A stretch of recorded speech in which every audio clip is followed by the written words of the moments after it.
Hello, it's Adam. Here's a quick catch up we had with Paul Stanley, or as he was formerly known, Shithead, prior to this weekend's games, about our little bit of slump in form, shall we say.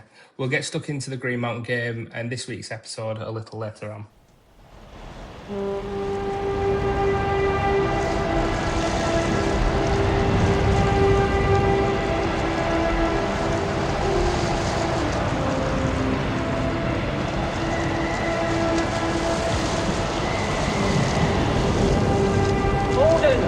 Gordon, send Lowerhouse to save the house. Come on, the house! It's been on, I don't know, probably 4, 5, 6 times, probably a little bit more during COVID, and none of us can remember many of those. A real character, a stalwart of the club, puts his life and soul into the club. Paul Stansfield. Welcome, Paul. Hey, okay? Yeah, all good. Thanks, Stanley. Thanks ever so much for coming on. Bit of a last minute thing. We were just going to talk through all the games, but then Joe Martin said, Stanley's available, let's get him on. So I think it's a good time to get you on, and we can talk all about cricket, but we also want to have a laugh. And the last couple of months have not been great, I know that, certainly for the first team, but the second team are flying the flag for us. So how's things with you, Stanley? Everything okay? Yeah, really good. For you? Yeah, really good. Just Good. floating along is my want, is my way, but yeah, good. Yeah, no, that's good.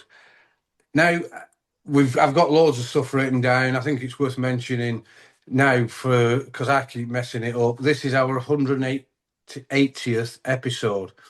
So it's really good to keep going. I was thinking about it quite a bit today when we started in COVID or around that period, and lots of other podcasts were going, and we don't need to mention any of them. They've all disappeared and gone by the wayside, and we're up to 180. So well done, lads, to you all. And thanks everyone for listening. I can't reiterate enough, though, please, if you feel we're missing something or any other guests that you want to come on, then just give us a shout, because we'll keep going with it whilst people are listening. I think it's worth mentioning Dooch and Joe Martin. We've been actively seeking guests, and I think we've got now, we won't mention it on here, but I think we're up to 4 or 5 exciting guests for winter. Dooch, the one I'm getting back in touch with is the lad who made the teak cricket bat. Yes, I know what you mean. Yeah. Yeah, and also the coffin for Dickie Bird. So there's a bit of a teaser for you all that this lad is going to come on. I think you'll find he's in Blackpool again this weekend. Yeah, and I saw that he was at Burnley Cricket Club the other weekend celebrating Brian Bottle's life, weren't they? I don't know if you saw that, Nick Howarth. No, I didn't. Yeah, Nick Howarth passed away a couple of months ago, and they had a celebration for his life down at Burnley, and this individual down there. Be interesting who doesn't get who this is, but I don't think we should mention it. He'll probably be. Is he at a festival, Gaz? Do you know, at Blackpool? Yeah, Rebellion. Yeah. So that's straight away, doesn't it? Yeah, it does. Yeah. But we'll see. If some people are asking us at weekend. But he's lined up along with 3 or 4 other really good ones. I'm excited about a lad who I feel is probably watched the most games of Lowerhouse first team of anyone alive at the moment. He's lined up for the winter. Again, a bit of a teaser as to who that could be. So we've got. He must be a troubled soul at the moment. Struggling through life weekend by weekend. Well, you say that, Stanner. You say that. And we're going to come on to it. He has seen us right through probably the late 60s, maybe certainly early 70s. So he's seen a lot worse than what's going on at the moment. So he's lined up. So that's fantastic. A couple of landmarks I just want to mention, Stanley, then I'm going to come straight into you and ask you about this season. I'd like you to go through it, not in massive detail, but how things started in pre-season, how you felt things were going with the pro, with Ben, with the senior players, and the odd injury that we got and people not playing. So just have a think about that, because I want to get into your ribs about how things have gone. But I think a big shout out's got to go to Ben Heat. This weekend, I'm reliably informed he will be taking over the record from Charlie Cottam as the most captained games of any captain at Lowerhouse, which is a massive achievement. It's 200 games. Charlie was, outstanding in what he did and what he built, and Ben's taken over from that. So congratulations, Ben. And I'll come to you all in a minute to comment on that if you want to. And then also Paddy Martin this Saturday at Greenmount plays his 400th league game for Lowerhouse. So well done, Paddy. Enough from me talking about it. Gaz, what's your thoughts on the way, Ben playing, as many games as he has done and captain the way he has done?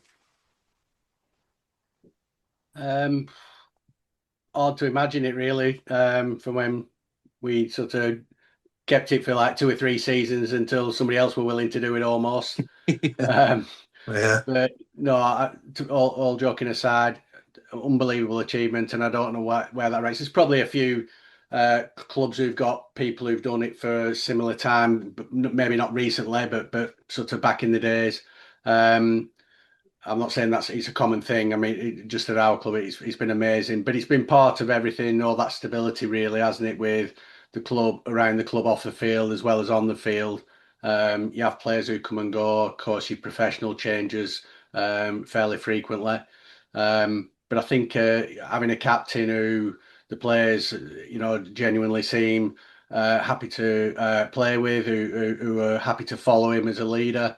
He sets his stall out and leads by example. So he's not questioned in any shape or form on that front. And he appears to be. I don't watch him in real life like you guys as much as you guys do, but he appears to have good strategies, can be flexible, willing to try new things, works well with professional senior players, etc. So yeah, I mean, I think it's probably is as long as he wanted, isn't it? Yeah, without a doubt, and it is the pressure. You genuinely get tired of it because of the pressures and everything else, and he's handled it, fantastically well. But I'd like to just go straight to you, Stanley. You've worked with Ben for a number of years now. You've seen the developments not only in Ben but in the players that he's led. What is your overarching memories of Ben and how you feel he has contributed to Lowerhouse for all these years? Well, first of all, let's look at the guys overtaking Charlie. Yeah. And then once you've considered Charlie, look at Ben, and completely different personalities, but also having worked with him so close, absolutely the same as to what they want and what they want to achieve, the determination to be successful. And that in itself, sort of, people do not realise it. So we go back to you mentioned Gary, you mentioned Jez as captains, Matt and people who've gone before them. But it is a different dynamic now, as they're captaining teams where people expect them to win trophies. Sort of Charlie created that, and Ben's took that on, and he's taken on for 9 seasons, and it is actually, there is pressure, but the pressure on what people wanting you to win every week and expecting you to win every week, it's pretty serious, and it's pretty intense. And the fact that Charlie and Ben have done that for so long, it's got to be admired. They're both long-term captains. I think we could look around the league. Is there any captains done anything like that? For that length of time. We've had 2 captains since 2010. It's pretty amazing, really. And it's nothing to do. It's nothing to do with they're winning every week with a load of good players, because the extra pressure of having to win every week is it is a different level to what we were used to sort of 20, 30 years ago. Yeah, it's a great point that you make. It'd be interesting what other clubs there are. But I think it's fair to say you're 100% right. The pressure there is completely different. But I do take slight exception to the fact that, you know, managing good players and getting professionalism into the game is a little bit easier sometimes than I think Dooch was at the back end of it. But certainly me and Gary, you know, there were pressure there because we couldn't get a team. There were pressure there because, you know, the two lads dropped out of the first team, and you literally were paying either really young kids or, you know, so it's a different sort of pressure. So I don't think we're belittling. We're not herding cats, is what Yeah. you're talking about. We're not doing that, but it is. You know, I do think to have two captains in sort of 16 years is pretty unbelievable, remarkable, really. Yeah. No, I agree, 100%. You know, and can I just throw one thing in on Ben, Jez? Sorry. Yeah, go on, Dooch.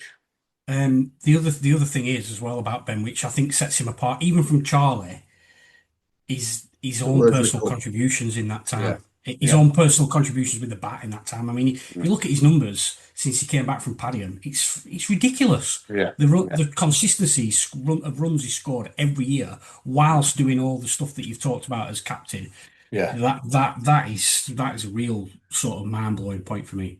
Yeah, no, 100%. He seems, you know, other captains, and you know, we could name a dozen. The game, you know, being captain affected their game. With Ben, seemed to enhance it. He loved the pressure, and you know, and the trophies are there to show for it. But again, Stanley, it just shows, you know, I personally think the league is getting tougher. There's the sides that are playing. You know, there's some good sides now and some good players in those sides. The pros might not be what they were, but I think that's been overtaken by the amateurs. So anyway, Stanley, enough of Ben for the moment. Let's just get into this season. The start of the season, the build-up, we've not had you on this year. Did that go well? Were you happy with the players that you got? And just talk us through, you know, the early injuries and the loss of Joe Hawke and others, please. Well, I mean, you're going into pre-season. Training was reasonably well attended. You have your plans. Do I think from pre-season did we get anything wrong? No. Do I think now have we got things wrong? Yes. But as in the team, we're looking at a team that's won the league by 62 points. Was it 64 points? So you're looking at the loyalty. You know, we try to stick by people, and you expect that people perform like they would last season. But as things move on, that's unrealistic. And a lot of things that went right last season have gone wrong this season. You know, we do start, as Joe will confirm, we do start very early in January, February, as what will the side be, who's available, speak to the individuals, do we know where they're at, not just in cricket life, in the work life, personal life, where are they at with that? And the feedback was pretty good. But once the season starts, issues arise. Obviously, look, we can't hide. We're an amateur club with a lot of members. Joe Hawke's availability then becomes very limited. From that point, his sort of natural replacement, Charlie Gansler, breaks his foot. The frustration of it, and it is frustration, is we want to be consistent, want to do what we've always done. We want to play positive cricket, want to play front foot cricket. But as the team changes, perhaps the attitudes have got to change. Did that take us too long to adapt to? Probably, people would say. People on the side are frustrated, but no one's more frustrated than what we are in the changing rooms. And that's how it's got to be. And I agree. So it's been a learning experience for all of us. But within that, and you've got to be honest with this, Henry's now showing a level of consistency. He's going to get 500 runs in the top division of the Lancashire League. So, there's a real positive there. The guys who've come in, Keegan and Shawkat, the individual performances are there. So that you've got good players there, but they've got to be allowed to give a commitment and which will bring the consistency. But we are seeing that we have got players that can come in and perform at our level, but they ain't going to do it every week when they're still new to the level, if you will. Whereas, and I go back to Gansler. With Gans, it was actually looking like he'd worked out how to survive and play and contribute every week at first team cricket. Then he breaks his foot. Henry's played all season and we're seeing that consistency. Keegan and Shawkat, they're 2 years behind that. You've got to bring them into the team. We've got to have them. We've got to give them opportunity. And the Tom Walker situation is something the club's never dealt with before. With a guy where Lancashire, I know other clubs have had it, but with a guy where Lancashire dictating to us what he can bowl one weekend, what he can bowl, and we were finding things out like that on Friday evening. So it's been a lot different to anything we've ever been used to. And if you go back to the previous season, we just don't have a consistency of selection. I think Joe pointed some figures out a few weeks ago where we'd use 20 odd players compared to 16 and things like that. So there's all these little frustrations thrown in. Yeah, and it's really interesting what you've said there, and I'm sure the listeners will take note of that. And it's good that you've talked it through, and it's good that you've talked it through the way you have, because I've got to be honest, and this is just my view of building up to the Walsden game. Things just didn't seem right. The Walsden away game. I just thought this is a turning point. It was an amazing game. The innings that the three young lads played, I thought, this is it. We'll kick on from here. Just, from an outsider looking in. And then lo and behold, we hit an even worse patch that we've gone through. And it does, like you said, the pressure of winning and winning trophies. People do talk about, what's happened here, what's happened there, this confidence, that confidence. Why is he playing? Why is he not playing? Why is he not there? And, these are questions I want to put to you, Stanley. As Dooch, as a mainstay of the selectors, I don't think there's any doubt, around the selection policy that's happened this year. I absolutely love the fact that Keegan and Shawkat are coming through and getting that experience that Stanley's alluded to. Joe Hope, in hindsight now, thinking about it, is a massive miss. He wasn't 600 runs and 40, 50 wickets, but he did important things in big moments in games. Have you found it's been a challenge for the selection, and to where, anything you can change? You must have noticed that things weren't going as smoothly as they should. In terms of the selection process itself, it's actually been pretty quiet this year in terms of issues to deal with, certainly in comparison with previous years. You mentioned Keegan there, and if you're being critical, could you say should he have been picked earlier? There was a period at the start of the season where we didn't pick him, and we picked Blaise, for example, and obviously Cottam Senior's played a few games. But when you look at the circumstances around those, I still think the sort of the logic stands up.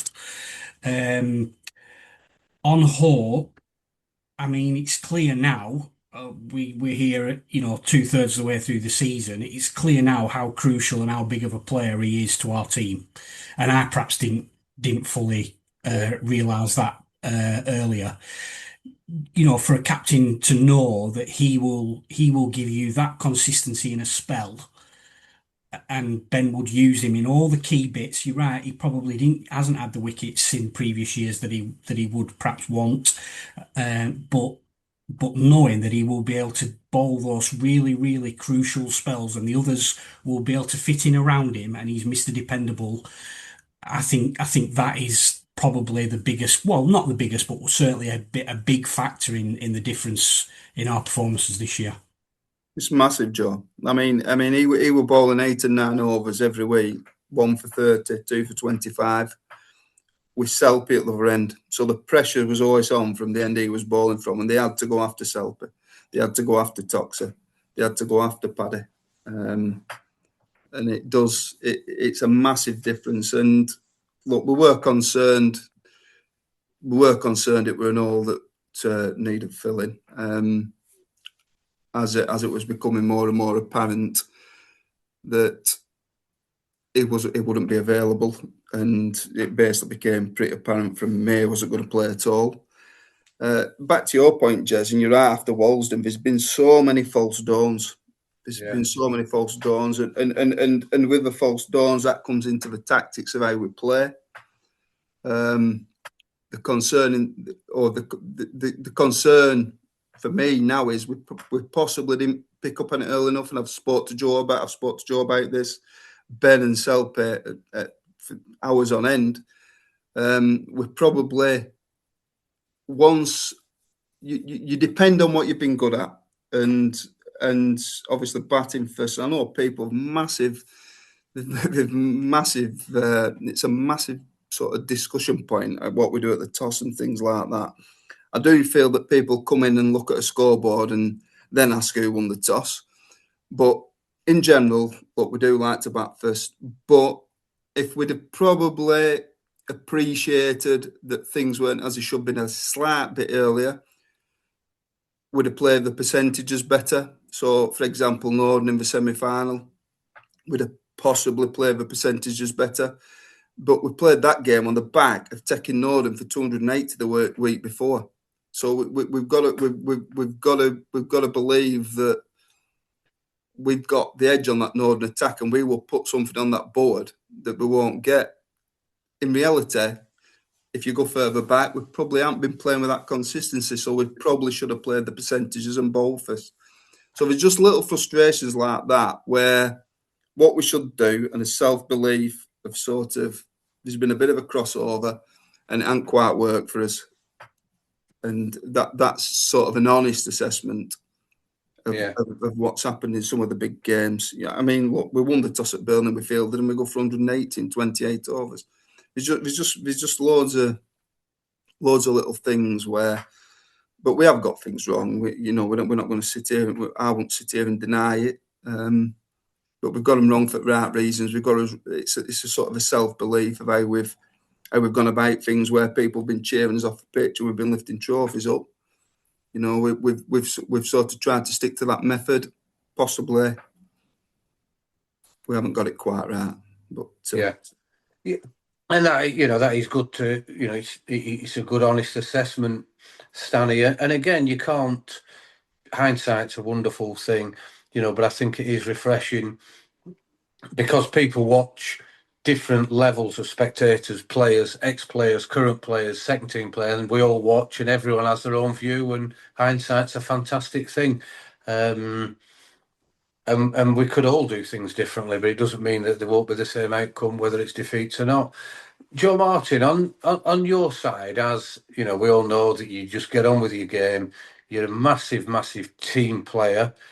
I've always backed the people that were in the dressing room, and still do. I don't think it's a criticism of anybody in this. I don't think I've kept as well as I have done in previous years. So I think it's a collective where we've probably not performed as a unit quite as well as we could have done.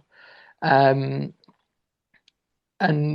yet, we're fifth, semi-final of the Worsley Cup and quarter-final of a T20. Yeah, we want to win. We want to win all those big games, but sometimes it doesn't happen. For me, Jez, what Joe's talking about, it's good to hear it from a player, but you're talking about consistency, because if you go back through the season, when we get it right, we get it absolutely right. But when we get it wrong, we're getting it massively wrong. No, I think we're first team to post 300 5 times in a season. We've still got 6 games left. But we've lost 6 matches. And the positive is there's been some fantastic individual performances. You know, let's not get upset about Emery Cotton scoring a ton. Let's, you know, Keegan De Vries getting 90 and 35 balls, and Shawkat Ali 50, and I think he's had a couple of forfeits. You know, so there's plenty to be positive about, but it's, you know, it's probably not going to result in trophies this season. 100%, Stanley, and we you know, I'll put my spectators cap on. The vast majority of the spectators are still behind the team. They're still loving seeing that the younger lads performing the way they are. But it's difficult to watch, and Joe Martin's in the thick of it, so it's, you know, you're not seeing it, but you can see from the outside, and that's the wonderful game of cricket. A slight bit of drop in form, and like you said, you don't know where your next run's coming from, or you don't know when you're going to bowl the ball you're trying to bowl. And people are trying as hard as they can, and, you know, will continue to do that. But as spectators, it does get frustrating. You're thinking, crikey, these players are better than this. And your point of the 300 runs and the runs that Dan got, and I'll come back onto that in a minute. I'm just going to go to Gary and see what his thoughts are around your comment, Stanley. But it is frustrating watching, as you can imagine. More, you know, like you said, more so for you. You're on the side. You can't contribute to it until you get them in the dressing room. Gary, what's your thoughts on what Stanley said and how things have gone? I don't think you can really disagree with it, but have you any comments about it? Well, firstly, I mean, it's really refreshing, isn't it, just to have this sort of conversation in the cold light today with sort of no emotion, and we're all fantastic Monday morning captains and that sort of carry on. But sort of, you know, just put people's opinions out there from different points of view and accept that it might be hard listening to on occasion, etc. I think it's the right way to go. You can't just brush it under the carpet and say, oh well, okay, we'll look forward to next April and try again. It happened for a reason. If you can identify why things are happening. But if you look and looking at, and these are only off the Lancashire League website, so take the stats accuracy as with a pinch of salt. But did you say with 6 games to go, Stanley? Yeah, in the league, with 600 runs behind what we scored as a team last year, and 6 games to go, and on the wicket side, with 60 wickets behind the full total last year with 6 games to go, yeah. Bowling the side out, you know, for the next 6 times. So in the overall scheme of things, you probably say the summer's been very similar. Well, we had two dry, hot summers, so you can't say we were washed out. You know, lost like 5 or 6 games to the weather one season or anything like that. So they're relatively comparable. Probably, you know, it goes back to the podcast earlier this year, and people, you know, when you're so dominant, they're going to raise the game, aren't they? You know, the following season, they know what's coming. Everybody else, you know, it's their cup finals in some senses, and everybody's raising the game. They don't want to get another drubbing like they got last year, etc., etc. So I think for me, and looking at again only online and then looking at the stats afterwards, I think obviously for me the single biggest miss has been Joy's control, and just, you know, similar but very, very different. Jez, you know, you tie one end up, and you know, a lot of pros got a lot of wickets at the other end, or a lot of other amateurs got a you know, very, very similar situation, where, you know, you earn wickets for them no end, and that's a big miss. You know, really experienced cricketer, and I think that's where we possibly lost some control. That's just my opinion, looking outside in. But yeah, good to hear Stanny's honest thoughts there, and I'm sure there's more, you know, deeper conversations going on behind the scenes about it. So I'm sure it'll be getting all the due attention that it deserves. Yeah. Well, the positive thing, Gary, is it's not just me, Ben, and Selpis out there concerned. Like I said earlier, Toxie wants to give more. Frankie wants to give more. Everybody wants to help. So we'll sort it out. But like you say, we're there to be shot at. You know, we weren't just champions last year. It was an annihilation of everyone around us, and so we have got a target on his heads. Yeah, and I think you do, Stanley. You know, and you have done historically, but that's a great point. Dooch, before we move on to we'll cover the Burnley game next, and then the Todmorden game at home. have you any observations on what Stanley's said and any thoughts around it? Just really for the spectators, for people who watch week in, week out, they love listening to you all to give your views. Well, first of all, I think what the insight that Paul's given us there is great, and I agree with what Gary says. To get this sort of open conversation, it might actually seem a little premature given the fact that we still have 6 games to go. We are sort of going into obituary mode, really, aren't we, for this season? It's probably done and dusted as far as honours are concerned, but to get Paul's sort of honest and open insight to the level that he's given us, I think superb. What do I think? I think generally, let's not get too down about this. When we went into that weekend where we were still in the T20, we were still in the Worsley Cup, we were still in the league. That weekend obviously was a disaster. But if you could chalk up at the beginning of the season to go into a weekend in July where you could potentially get to T20 finals there, you could potentially get a Worsley Cup final, and you could potentially go top of the league or whatever it was, then you would take that at the start of the season. And unfortunately, this year it obviously went badly wrong that weekend, but we still put ourselves in a position to get there, which proves that things are not all doom and gloom. And the pressure it's fine margins. Sorry to interrupt, Joe. I'm going back to Ben. The pressure of captain in a weekend, and I know Paddy was 2020, but then 3 games as well. We said on the podcast at the time, I think that to have that scheduling for amateur sportsmen on weekends, on games that mean so much to individual clubs, is probably needs looking at, really. But anyway, we can't really say that because it'll just sound like we're being bitter after losing all 3 games, and we don't want to come across that way. But yeah, that's my view on it, really. Yeah, it hasn't gone the way we would want it to, but we don't have a divine right. Let's remember who we are and where we've come from, and we're still doing relatively well. Yeah, I'm going to come on that at the end, Dooch. We do need to remember that that weekend, I wasn't there, but apparently someone, you might know this story, Stanley, someone were down at the club on the Sunday towards the end of the game that was being played at home, and doom and gloom. It's the worst time we've ever had, and they mentioned it to Stan Eaton. So you can imagine what Stan said. You think that's bad? You think that's bad? I can tell he wants to sit people down and talk them through the last 20 years of his career, and you think things are bad. So we have got it good. It's a great setup, great following. It's great community. Some good players that are really loyal and committed. So we do move onward and upwards.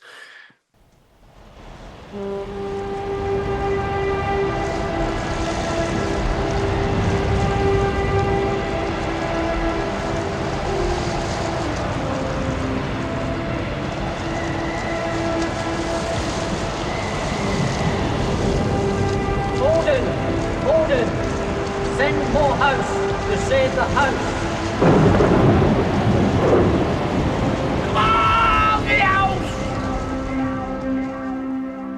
Are you glad of the cooling weather, Jez? Well, 100%. How's your garden held up in that? I know that's not what people want to hear about, but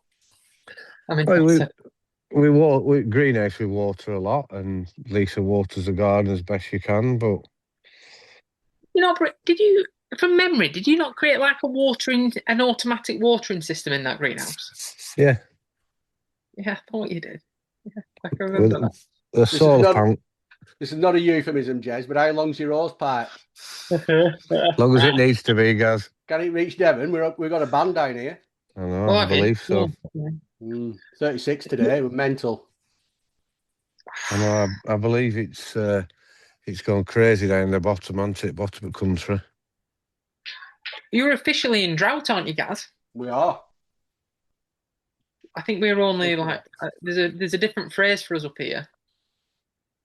That I can't seem to remember that was discussed today. Whereas you're officially in drought. And South West Water, bless them, wrote to me today saying they were putting prices up for for water you're not allowed to use. Yeah, for servicing. Yeah, fantastic. I mean, all the cricket pitches and stuff down there are so parched, aren't they? Yeah, they are. It's barren. Mm. Won't like to be fielding No. on some of those outfields. No. No, take your head off. It's funny, Joe. So I set the irrigation system up, and it's got a cheeky little solar panel which runs this really small pump, and some magpie has flown onto me solar panel, and so it's pointing wrong way now. Oh, bloody hell. Can you believe it? It's not what you want, is it? How do you know it were a magpie, Jez? Did you see it? I did. I saw it out at front window. If Nicky were here, he could have shot it. Not caution it. Why? Is he adept at shooting birds? It's a long story, Joe. Nicky will tell you. Yeah.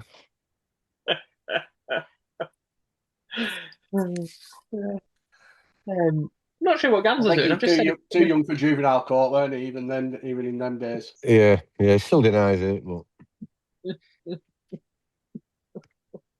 remind me to tell him not to listen to this.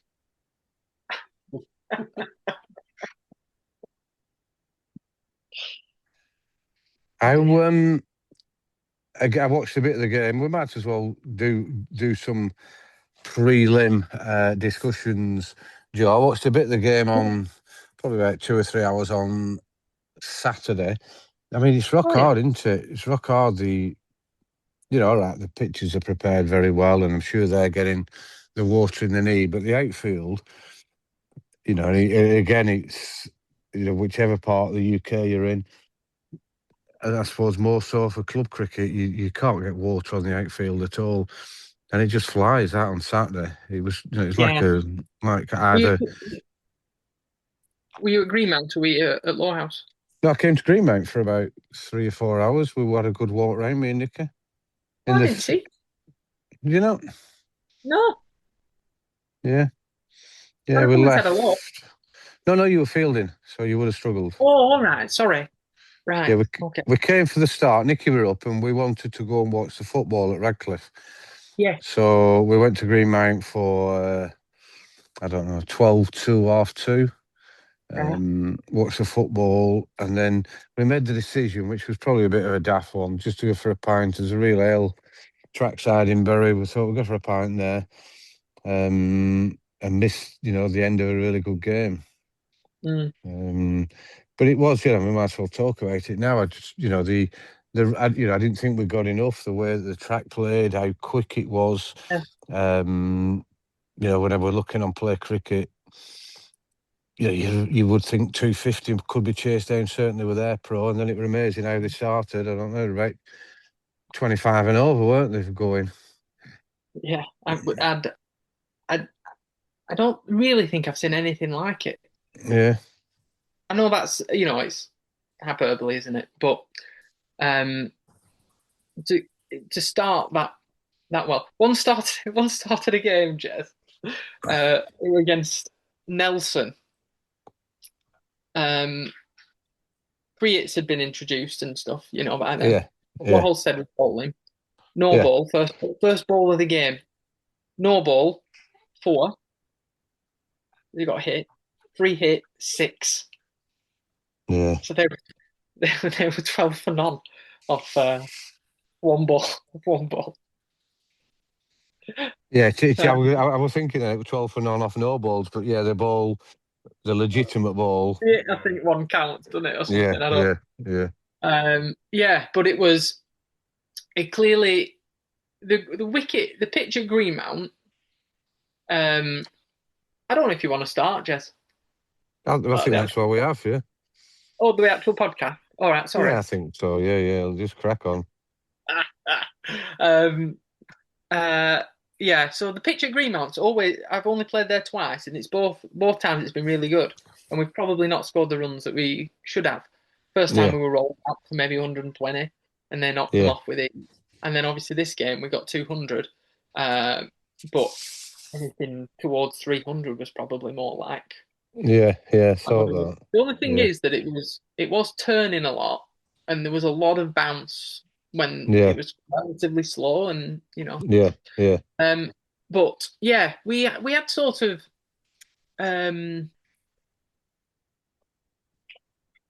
I mean, they bowled really well first up. They did. That left armour bowled well, didn't it? Mal. So he used to coach at Lowerhouse, Mal. He coached for maybe 15 years. Yeah, he had no luck at all, did he? No. He was coach of Colombo. No, sorry, he was captain of Colombo for quite a few years. And he's pro'd, throughout. Pro'd in the Bolton League and that kind of thing. His two sons are very good players, Aveen and Rion. Really good. And Amal's a lovely bloke and really good. But yeah, didn't bowl too quickly, got the pace right, made it quite challenging. Got Henry with a really good arm ball to begin with. I think he got Ben out as well. I think caught. Yeah, I think he did. Yeah, he got all because the seam were bowling.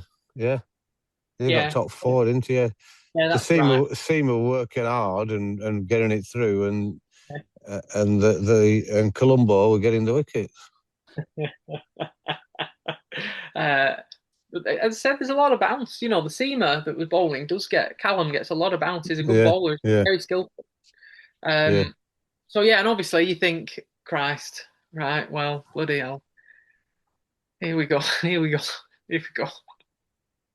again.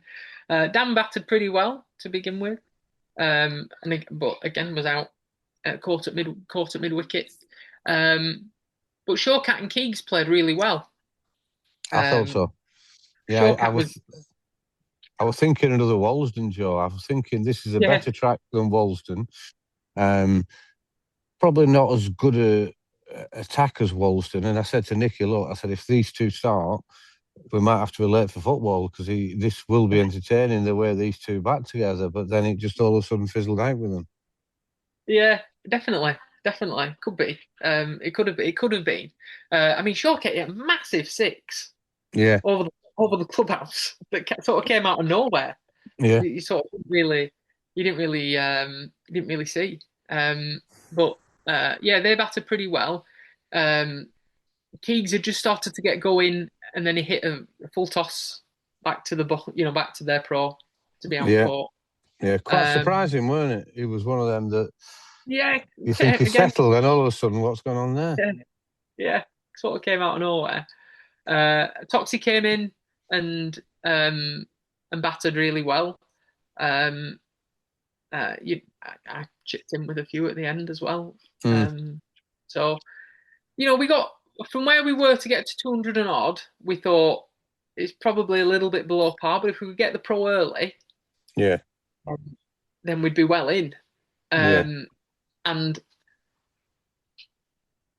we did get the pro early. It just happened to be that they're on 80 after 6 overs. It was it was unbelievable. It just sort of went from ball one. To Tom. Really went after him. And executed it. Hit some sixes and fours and whatever. So I think was it controlled hitting or controlled slogging? No, for the most part, it was controlled hitting. Some of them were genuinely great cricket shots. I mean, who am I to say? But some of them, there was straight drives along the floor, straight drives back over his head. There were some ones where he'd hit over cow or he'd like flick over square leg. But in all, they were really good shots. Really good shots. And then we brought Dan on. I can remember looking at the scoreboard, and I think they were going about 12 and over. Yeah. Something like that. And we brought Dan on, who got hit maybe for a 6. And then Tom took a brilliant catch, running all the way around the boundary edge and caught it to get him out. I don't know how many he got, maybe 70? Something like that. But he got 15, 16 minutes. Yeah. I think you were only in for 30 odd balls. Yeah. So it was, yeah. But still, you're still behind. They're well ahead of the game then, aren't they? And Yeah. they only have to go at 2 or 3 and over to win the game. But Tom came back on. Dan. The other thing, Francois also took a brilliant catch at slip, a one-handed catch Toxic, to get rid of the other opener. So they were, I think, by 10 overs, I think they were probably maybe 90 odd for 2, 100 for 2, something like that. They were definitely going at 10 and over by that point. Yeah. But then Dan swapped ends. He bowled from the far end, and then Tom came back on from the pavilion end, and they bowled brilliantly. Tom took a couple of wickets. Dan took a brilliant catch, caught a second slip, one-handed catch again, and then from there they just sort of contained, and they took regular wickets. Again, Dan bowled really well. Lot of turn. Tom bowled a brilliant spell. Probably wasn't as quick as what he usually bowls, but he got a lot of movement. And they didn't really get after him after that point. I don't know whether they sort of went in the shells a little bit. I'm not sure, but from then it became a bit of a battle between us, and we showed up and properly went for it. So it was a good spell. I mean, it's interesting. Their pro got 66 off 29 balls, and they're obviously it's not going to go to a 50 over game at this stage. No. But you understand they've still got some decent players, decent amateurs that can grind out a result and face the balls that they need to face. There's no pressure to score quickly.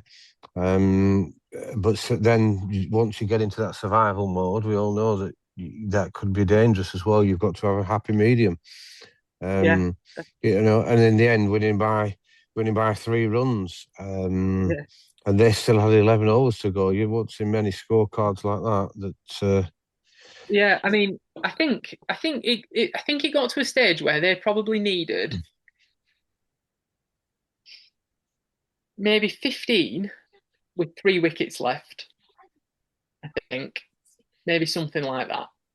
Maybe 10 with 3 wickets left. Paddy came back on. Dan had bowled out. Yeah. So Callum had just come in. He'd hit Dan for a 6, and had hit a few, and he'd scored reasonably well to get them close. Yeah. If partnership stays, they win the game. But Pat came back on and yorked him first ball. To take that wicket. So they're 8 down, still needing 10, maybe something like that. I can't quite remember the scores. 11.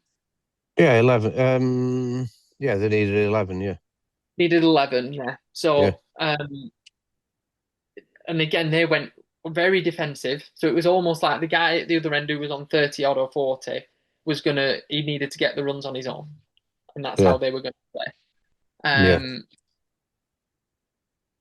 So then Paddy gets him out, caught at short leg by Francois. Yeah, Inside Francois. One-handed catch. Amal comes in, defends the first ball. So then it seemed like from then, Dan had bowled out, Tom had bowled out. So Toxie came on, and it seemed like he'd made a decision that they were either going to win on that over or they were going to lose. This is 11:42. This match start. Yeah, that's right. So Toxie came on, again bowled really well. Hit one out to deep cover, didn't run. Right. Another dot. 4 byes. Oh no. 4 byes between the batsman and leg stump, which is my blind spot. Yeah. If I reckon if the players just left it there, they'd score. I'd never get it. No. There's 4 byes, and then. And that can't be a wide, is it? Let's just clarify. No, not wide. Once the batter has gone outside leg stump, the ball still misses leg stump, but it can't be a wide. Yeah, but it's inside him. Yeah. That's what So I'm saying. Yeah. yeah, and then he tries to hit 6 or 4, I guess.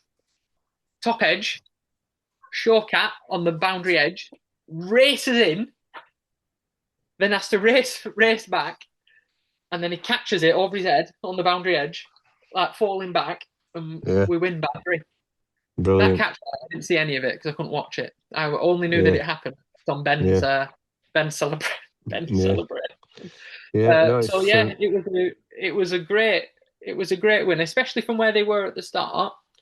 To get to 200, and then for them to have the rapid start that they had, was to drag it back, for them to then probably look like they're going to win it, to then go and win it. It was brilliant. It was really brilliant. It is a strange game, because of the lack of, it's not gone to the end of the overs, certainly. And, we were bowled out in 41.1 overs and they've only played. When you think back, Gary, the games that, certainly 50 odd for 3, 50 odd for 4, we would then shut up shop, either me or you or Stan, and just think, right, we can get 60 off the last 10 overs and get ourselves to 140. Your observations, just looking at the scorecard, and I mean, there were no live stream, but the way Joe's described it. Yeah, it sounded a really good game, backward and forward. Tight finish, like you say. I wasn't sure when I saw play cricket in the card whether it had been reduced for some reason or whatever. I guess it was just 2 teams ready to go at it, regardless of how many overs were left or whatever. So it probably made for entertaining watching. Whatever your team you were supporting. Just a general question, if I may, John, on Tom, because it's something that I've been thinking about for a while. When I've been watching, clearly he's our strike bowler, and so. But are there any plans? Because last year, I think generally looking at stats again, and I stand to be shot down or whatever, but sort of over the season, sort of going about 4 and over, something like that. Whereas this season might be like 5, 5.5 and over. And if we tack in and we've got 3 slips in and stuff, and edges are whizzing around and people are, there's plenty of spaces to pinch runs. Has there been any change with the policy of how they set fields, or I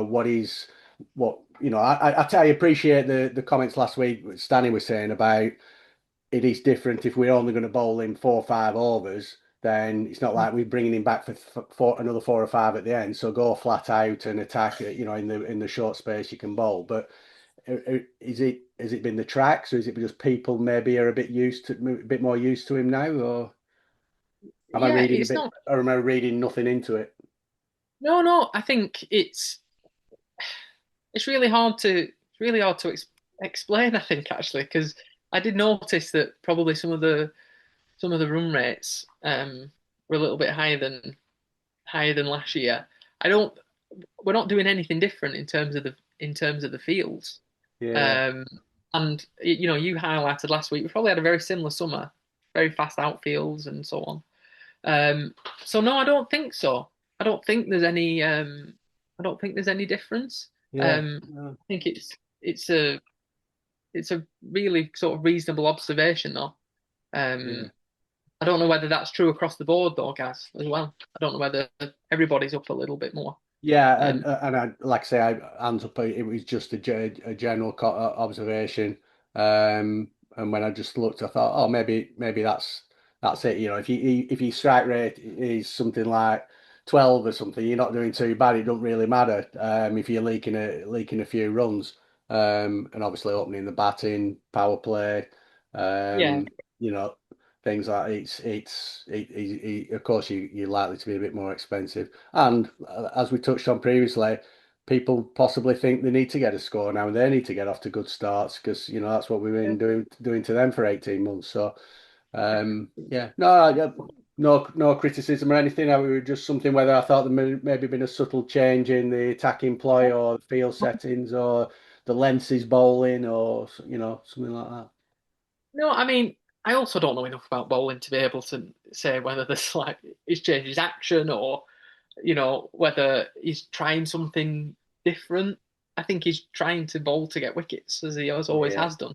Yeah. And whether this year that's just made it a little bit more expensive, maybe, I don't know. But it could be. It could be. And it is season, we know crikey from going through wet seasons or poor wickets and everything. Seasons change, people do things differently. I think, what Gary's alluding to there, I do think Tom has now become, he's playing quite a lot of second 11 county cricket. He's coming into games as a strike bowler. I am going to get you out. I am going to put pressure on you, which works against some people. But there is other batters, and Dan will be saying this to Tom, and Tom will know it himself. It does get to a stage where people do get taken to the cleaners, and that's I'm not suggesting that that happens a lot, but he does go for some big runs at times. But he'll learn from that big style. Whether that's in county cricket or in club cricket, wherever. That's the evolution of a young cricketer, whether it's a batter or a bowler, things change, don't they? Well, there's two things, Jez. Yeah. Charlie Gansler's arrived. Excellent. But obviously the other thing to mention is that obviously Ben stood down now. Yeah, he stands down at the end of the season. I think that, so there's a really good article on the website about it. And obviously on Housecast, we will do something to recognise what he's done and what he's achieved. But just as a very brief note on it, he's been a fantastic captain for the club, and everything that he's done has been to make it a better place. From an already great place that it is. But he's done a really brilliant job in some challenging, slightly different challenges that everybody faces. Ben's challenges has been to try and win something every year. You and Gary had different challenges in the 90s and 2000s and so on. Equally difficult. But he's... he leaves a real legacy behind on what he's achieved. 100%. And like you said, I'm sure we will do something, maybe close season to celebrate and commemorate, etc. The runs he's got personally and the performance he puts in, certainly in cup games, and then you look at the way he's managed everyone else. I do find it incredible when you read his figures, etc. And after the podcast last week, I'm glad you said that, because the challenges are, they're not even close. It's almost like it's a different game to what Lowerhouse was. And we're only talking, probably 20, 25 years ago. Which is not a long time in the history of a cricket club to where it is now. Me and Gary we'd have to bring sandwiches ourselves, and we've made them, cooked them, and then rolled wicket. And then, it's such an achievement the club have got to where they've got, and Ben's been a massive part of pushing that forward, the professionalism, the pushing it forward. So we will do something for that, Joe.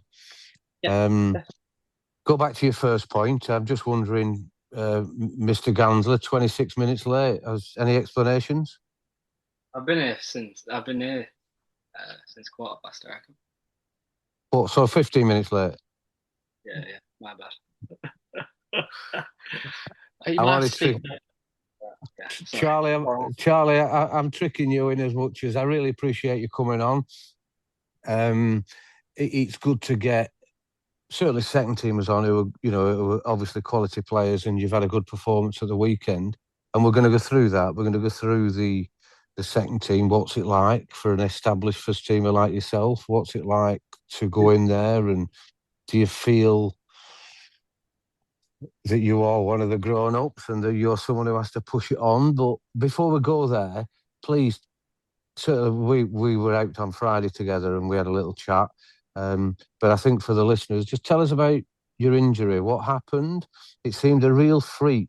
In when I thought you were really coming to your own and establish yourself in our first team. So talk us about through how the injury happened, how you've recovered from it, and where you are now, please.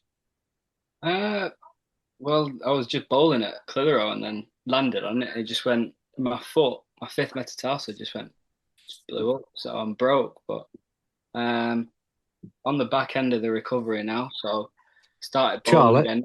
Charlie, let's go back to that you've described it in one sentence, which is massive. You know, we've all bowled hundreds of thousands of balls. So it's just a normal. I was there at the game. You've run in and have you felt it immediately? Has there been a build up to it over a couple of balls? No, it was just that one ball really. Like it felt nothing ever before in that spot, right. And then that one ball, it's just broken. I felt the crunch on impact, and then I tried to bowl another ball and just couldn't. Yeah, it was weird, and especially with getting a look at that ball as well. Ball of my life, and then it's just, just as things were starting to like fall into place for my bowling, like I felt in a really good place for my action. Done a lot of work on it over the winter, and then it was just falling into place. I was bowling well. Probably the best I've bowled. Most control anyway. Yeah, without a shadow of a doubt. And is it just purely down to bad luck, Charlie? Is it, was there a foothold problem? Was there something that could have prevented it, or just pure bad luck that you've landed the way you landed? I genuinely think it's just pure bad luck. It was opening spell on I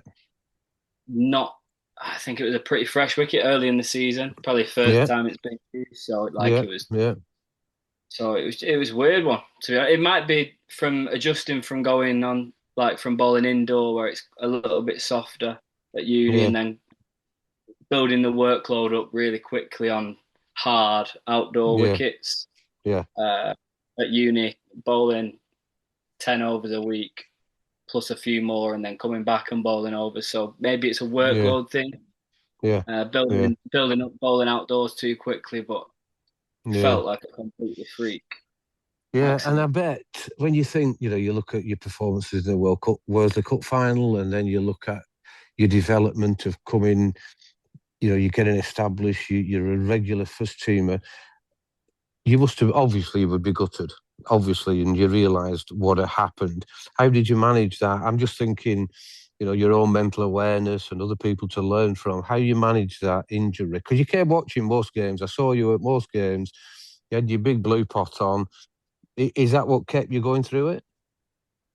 Yeah, to be fair, it got to the point I watched the first few, and then it got really frustrating because I couldn't do anything. So then I just sort of distanced myself a little bit until I could actually get back and do anything. So I sort of spent the last 3 or 4 weeks at uni when my exams were on. It probably helped with them, to be honest. Yeah. But it just sort of distanced myself a little bit, stayed away from it for about 4 weeks. I'd tried to relax a bit. And then as soon as I was back home from uni, it sort of coincided with I could build the workload up again a little bit. So get back batting in the nets and stuff. So yeah. And so you've managed that quite well. Like I said, we see each other and I see you with other people. You seem in a good place now with it. What have the specialists said about any future issues with it? Is it completely healed? Well, I've been speaking to Jack Sims, so perhaps they can just solve. But no, I think by now it should have properly healed. It's gonna when I have big days, so after Saturday, it's achy, so it'll be achy for the few days after, and then it's just about prepping myself and not doing too much in the week to make sure I'm ready to go for the next game. Pretty much at the minute.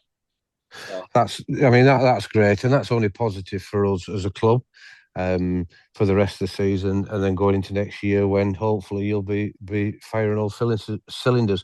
Just watch out for Jack Sim now, he might be more interested in giving you a fixed penalty as opposed to trying to get your foot sorted.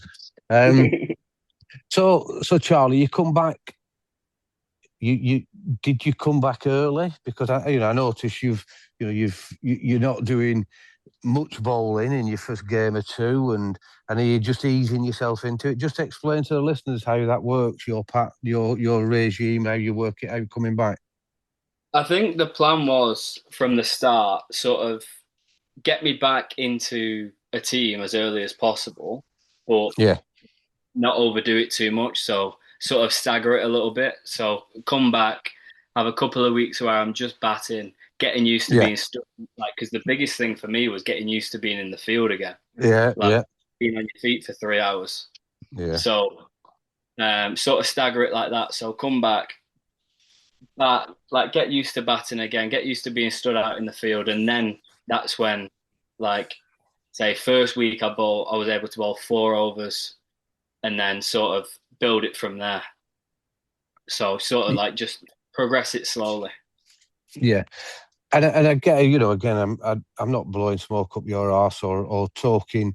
You've been a first teamer, you've won the Worsley Cup final with us. What was it like going into that second team dressing room? There are a lot of young players in there. I think it's fair to say we know there's a lot of daft lads in there. How did you feel? Did you feel like you were part of them as a young daft lad, or did you want to go in and try and help them out? And I know you would help them out, but just to be a bit of a senior player. It's definitely an experience, that's for sure. I bet.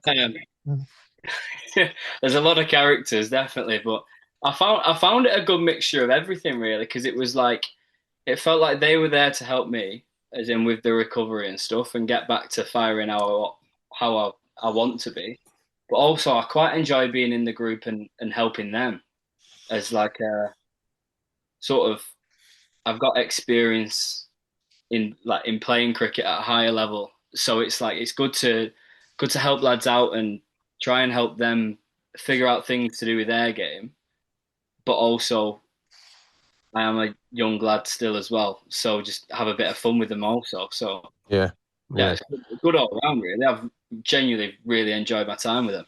Yeah, because it will be difficult for you. You are, you're brand new in your career, and you've had this bit of a bit of an issue early on, but they will look up to you, Charlie. I can guarantee that they will. There might be the odd joke, there might be comments, etc., but they will definitely, because of your ability and your playing in the first team and the performances you've had, they will definitely look up to you. So that works really well.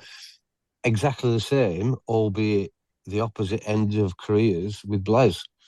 Blaise has gone in there, and I know that the players have thought, shit, maybe we've got Chris Blaise playing for us. Blaise is Blaise.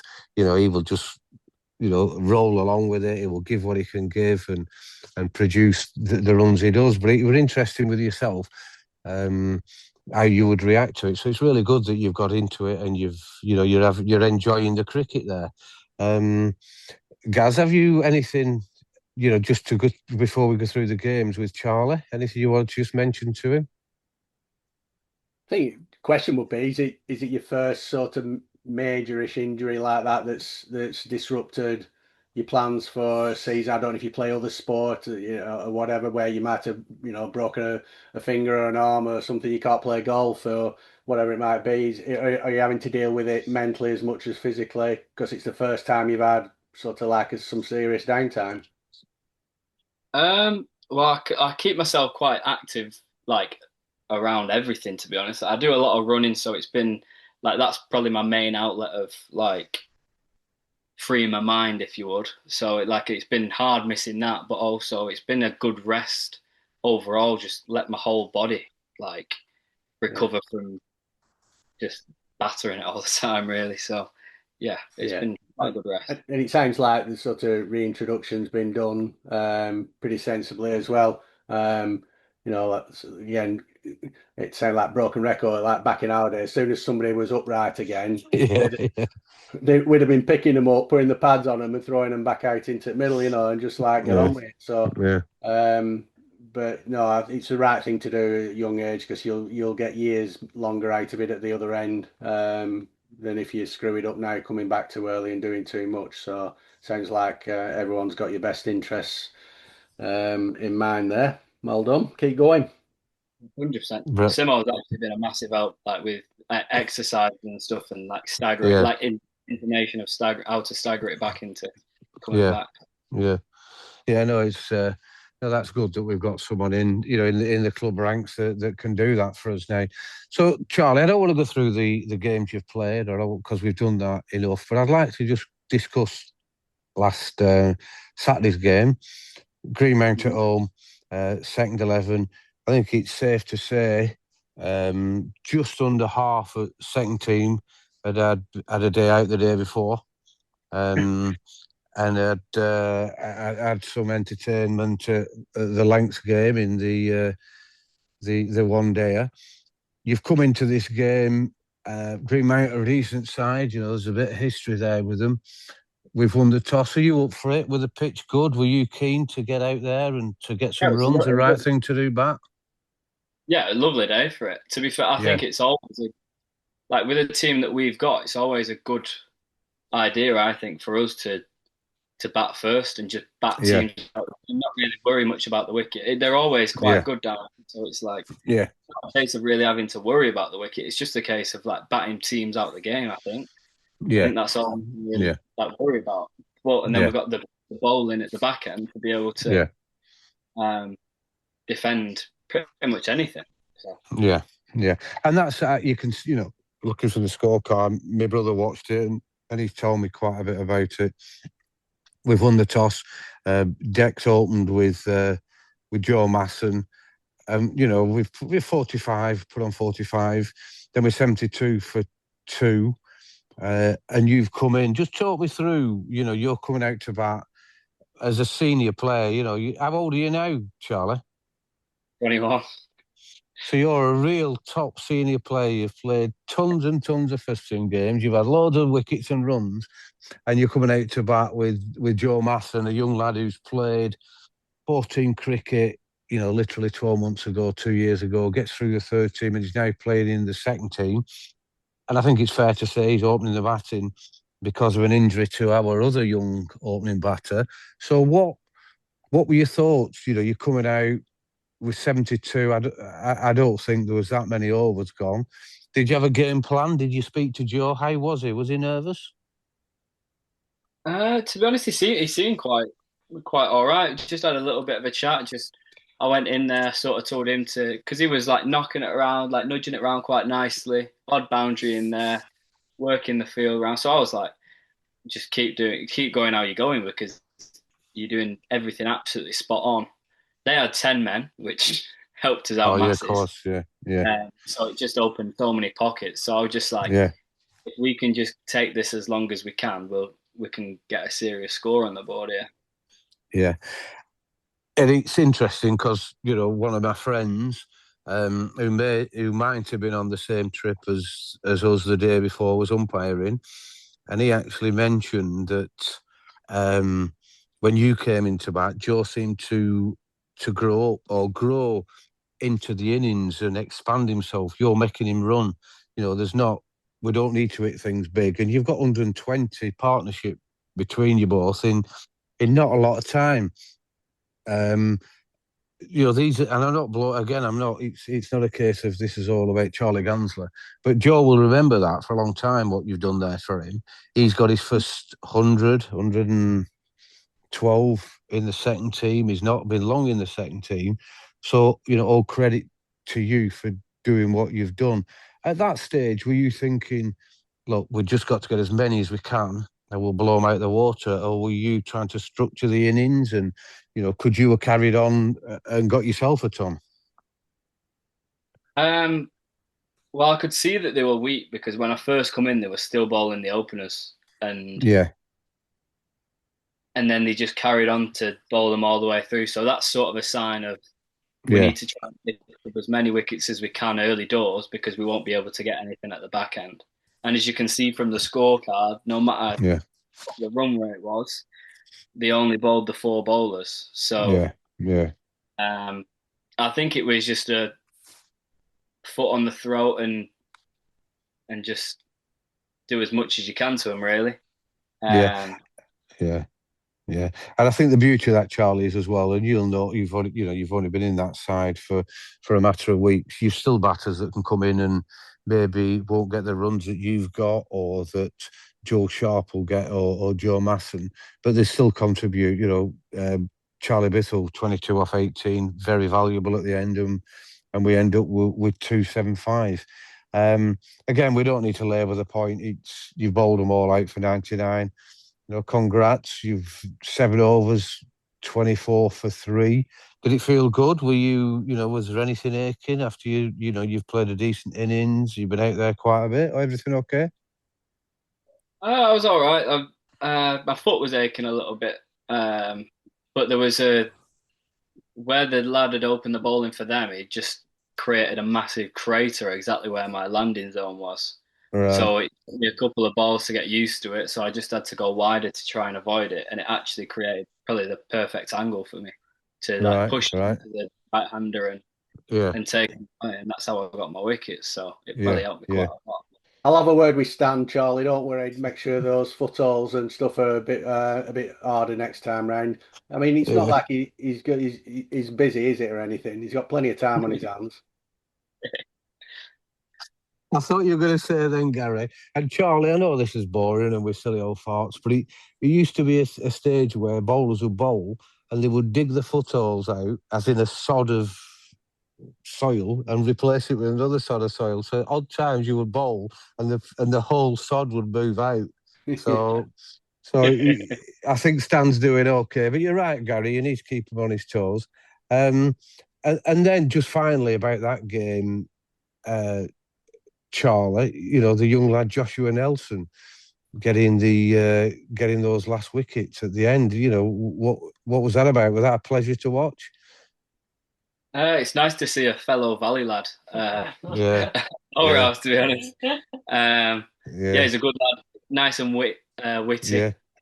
Genuine, really good bowler for such a small lad. Yeah, and how old is he now? I lose track. I'm thinking he's about 11, but he's got to be 17 or so, hasn't he? 14. 14. Okay, no. Wow. Joshua Nelson. Talented.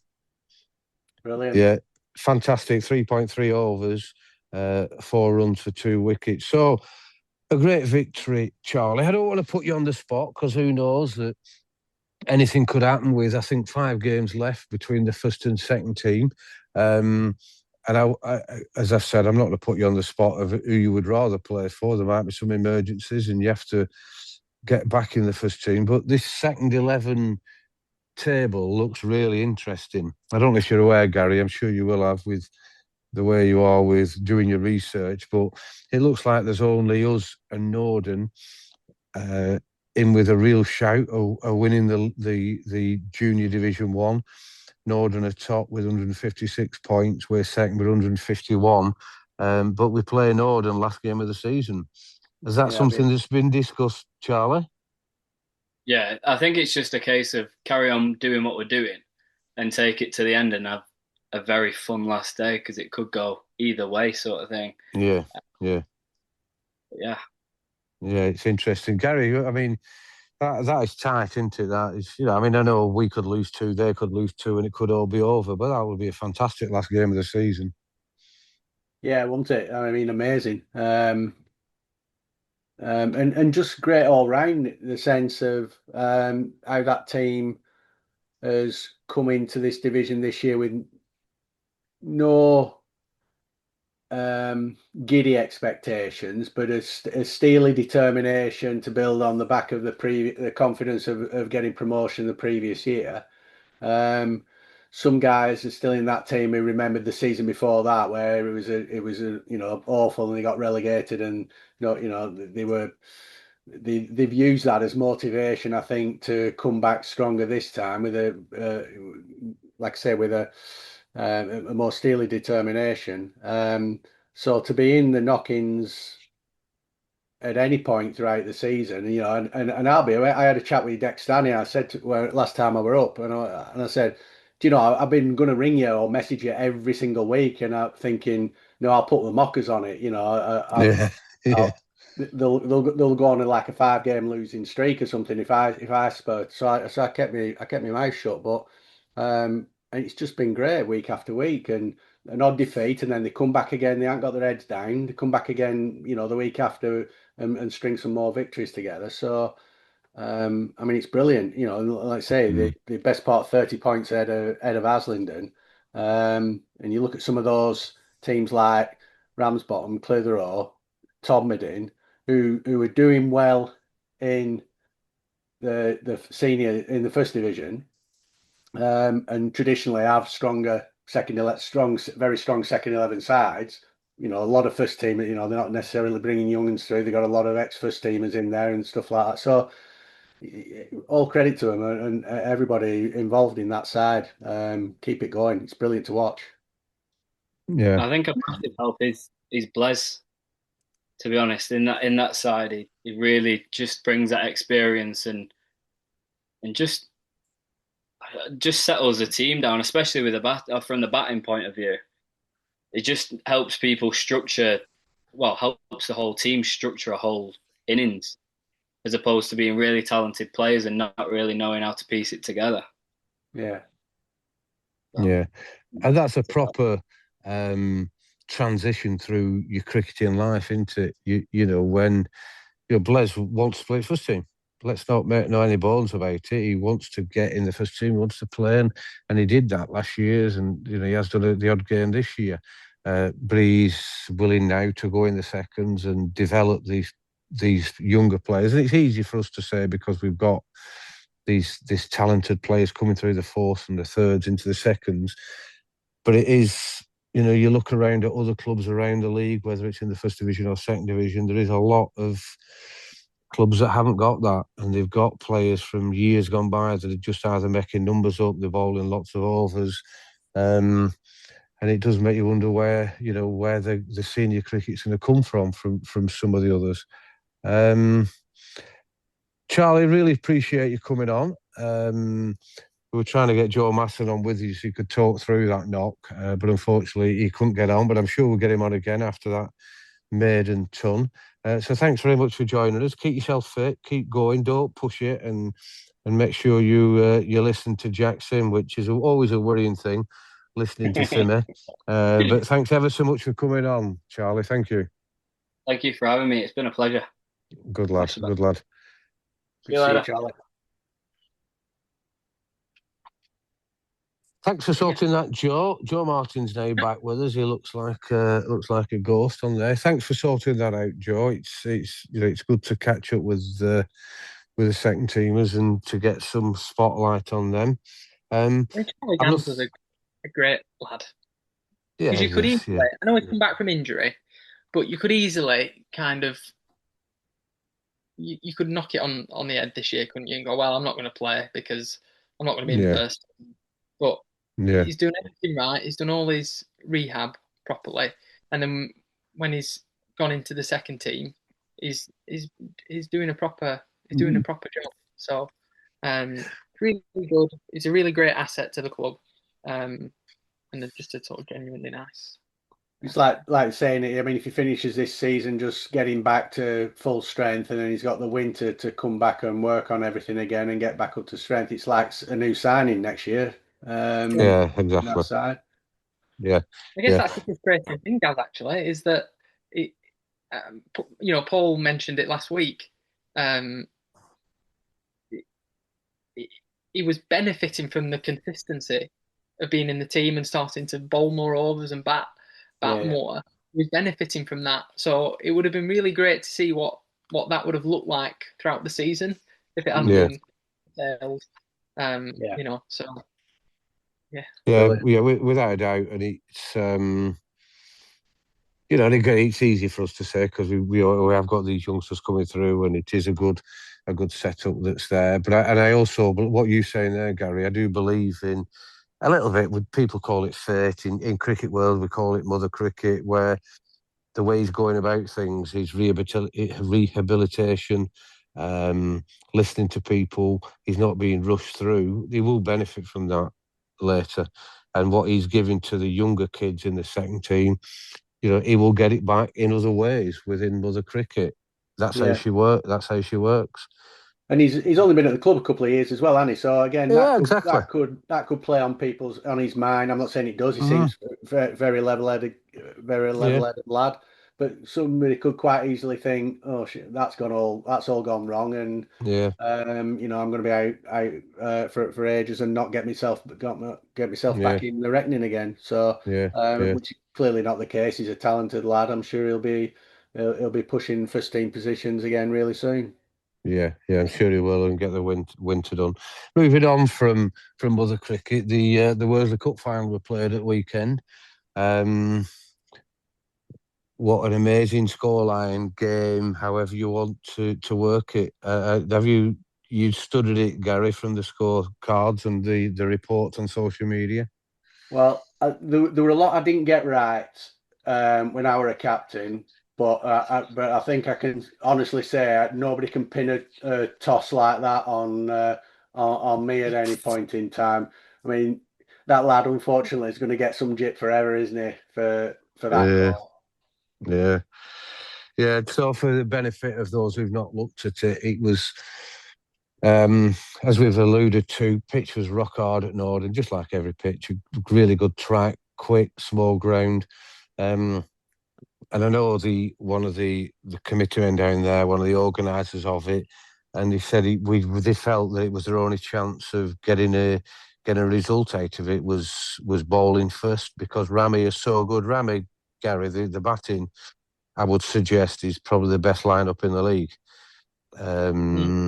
in depth, and people who can destroy teams. So to be fair to Norden, they thought, it's probably a negative way to look at it, certainly when you look at it the way it's turned out.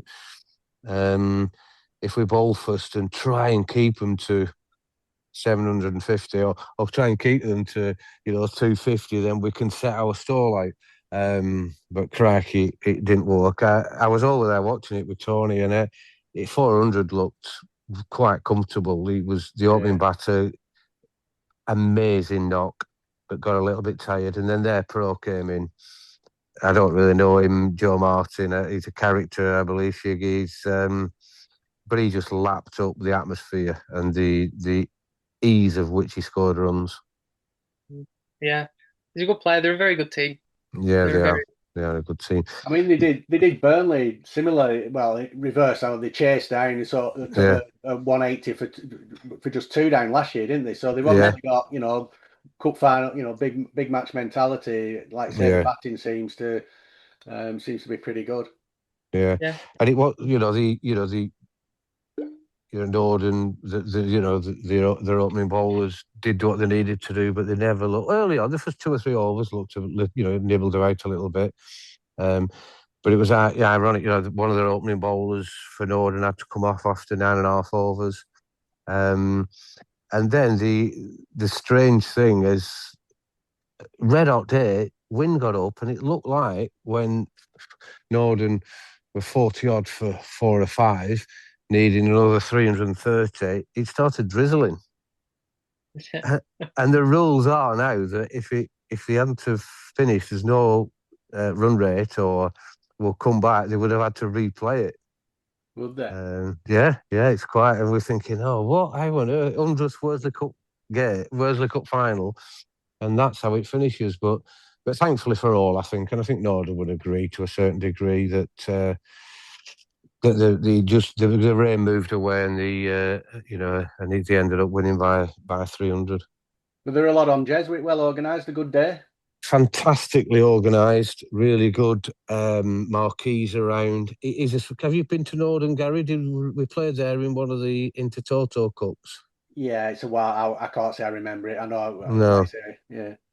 Yeah, small ground, and there's not a lot of space around it, so they struggle to get as many on as they wanted. No, there's not a lot at all. They put the tents up in the car park end, which is only quite small, but it was fantastic. Big shout out to Greg Tattersall, who was the main organizer of it. Did a fantastic job. There was very lots of Rami fans there. They always take a few hundred. They were all sat in the corner together. So no, it was a great occasion for the 100th Worsley Cup final. And, congratulations to Rami. Great performance. Yeah, well done. Yeah. Glad. I've nothing else. Gaz, have you anything before we go to Joe for the final bit for this podcast? Not for me. Thanks, Jez, this week. No. Brilliant. Thanks, Gaz. Joe, anything from you? Oh, not really. It's been a good podcast. Right. Brilliant. Right. Thanks, everyone. Thanks for listening. I didn't do the introduction, but I'm sure Adam or Joe will cut it in. But keep listening, and then we've got a few great guests lined up in the winter time. So let's take it from there. Thanks, everyone, for listening.